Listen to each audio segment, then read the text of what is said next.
মেহমান হচ্ছে আল্লাহর দেওয়া নেয়ামত। কয়জনের ফ্যামিলিতে এই মেহমান আসে বলেন তো? অনেকেই কিন্তু পছন্দ করেন না এই মেহমান বিষয়টা, কিন্তু আলহামদুলিল্লাহ আমাদের ফ্যামিলিতে কিন্তু প্রায় মাসেই কিন্তু মেহমান থাকে, এতে কিন্তু আমরা অনেক অনেক খুশি। তো হ্যালো এভরিওয়ান, আসসালামু আলাইকুম। কেমন আছেন সবাই? আশা করি সবাই ভালো আছেন। তো পুরো ভিডিওটা দেখতে থাকুন, আশা করি ভালো লাগবে। তো আজকে কী কী রান্না করলাম সেটাই আপনাদের সাথে শেয়ার করলাম। আসলে এটা আজকের ভিডিও না, এটা ছিল কালকের ভিডিও, তো সেটাই আপনাদের সাথে শেয়ার করলাম কী কী রান্নার আয়োজন ছিল। আর রোস্টও কিন্তু তৈরি হয়েছিল, কিন্তু রোস্টটা আজকে আপনাদের সাথে শেয়ার করব না, কারণ ভিডিওটা অনেক অনেক বড় হয়ে যাবে। তো যা রান্না করছিলাম সেটাই আপনাদের সাথে শেয়ার করলাম, কারণ রোস্টের ভিডিওটা আপনাদের সাথে অন্য একদিন শেয়ার করব, খুব ভালো লাগবে আশা করি আপনাদের দেখলে। তো এখানে কিন্তু চিংড়ি মাছ আর হচ্ছে ইলিশ মাছ হলুদ লবণ দিয়ে আগে মাখিয়ে রাখবো, প্রায় 5 মিনিট মাখিয়ে রাখবো, তারপর হচ্ছে ভাজার কাজটা শুরু করে দিব।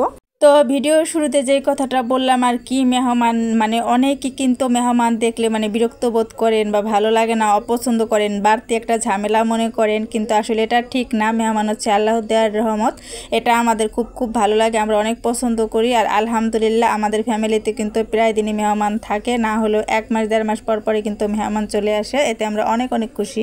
যাই হোক, এখানে কিন্তু আমি ভালো করে লবণ হলুদ দিয়ে মাখিয়ে রেখে দিব ইলিশ মাছ চিংড়ি মাছটা। আর ইলিশ মাছটা কিন্তু হলুদ লবণ দিয়ে মাখিয়ে রাখলে কিন্তু খেতে বেশি ভালো লাগে, তো ওগুলো ভাজা করে নিব। তো সব কিছু মাখিয়ে রেখে দিলাম। আর ডিমটা কিন্তু আগে এখন চুলায় দিয়ে দিব। আর ডিমটা একটু দেখলে নিতে একটু দাগ দাগ করে নিলাম, কারণ দাগ দাগটা করে নিলে পরে ডিমের যে তেলটা আছে না, তেলটা যাতে ছিটে না লাগে, এই জন্য একটু ফাটিয়ে নিলাম। তো দেখতে দেখতে কিন্তু ডিমগুলো ভাজা হয়ে গেল। এখন কিন্তু পটল ভাজা বসিয়ে দিব। তো পটলগুলো কিন্তু লবণ হলুদ দিয়ে মাখিয়ে নিছি, আর সামান্য পরিমাণে একটু মরিচের গুঁড়ো দিচ্ছি, একটু ঝাল ঝাল লাগলে ভালো লাগে খেতে, এই জন্য এভাবে একটু মাখিয়ে নিলাম। তো এভাবে কিন্তু মাখিয়ে রেখে দিব। মাখিয়ে রেখে দেওয়ার পরে কিন্তু চিংড়ি মাছটা ভাজা বসিয়ে দিলাম। আসলে আজকে রান্নাটা কিন্তু সব কিছু আমার ননদ করেছে, তার হাতের রান্না কিন্তু অনেক মজা, আর সে খুব দ্রুত কাজ করতে পারে।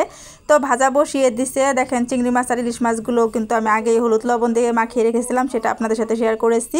তো আমার ননাস কিন্তু আগেই বললাম কাজে কিন্তু একদম পারদর্শী, সব কাজে একদম পারফেক্ট। তো সেই কিন্তু সব রান্না বান্না এক এক করে করে নিচ্ছি। আমার ননাসের হাতের রান্না কিন্তু অনেক অনেক মজার, যতগুলো রান্না করছে সবগুলো একদম একদম পারফেক্ট মতো হয়েছে, সবাই খেয়ে একদম প্রশংসা করছে।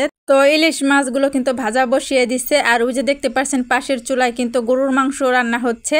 আর মাটির চুলার রান্না মানেই কিন্তু দুর্দান্ত মজার। আর যেহেতু আমার ননস রান্না করছে, তার হাতের রান্না এমনিতেই অনেক অনেক মজার। আর এখানে কিন্তু রোস্ট তৈরি হবে, তো রোস্টটা ভাজা বসিয়ে দিয়েছে। রোস্টের রেসিপিটা আপনাদের সাথে অন্য একদিন শেয়ার করব, না হলে ভিডিওটা অনেক অনেক বড় হয়ে যায়।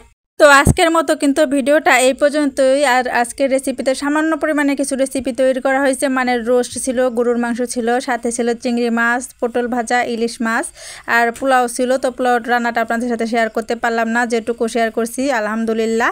আর অন্য একদিন কিন্তু আপনাদের সাথে রোস্টের ভিডিওটা শেয়ার করব। তো আজকের মতো সবাই ভালো থাকবেন। দেখেন কতটা লোভনীয় কালার আসছে চিংড়ি মাছগুলো।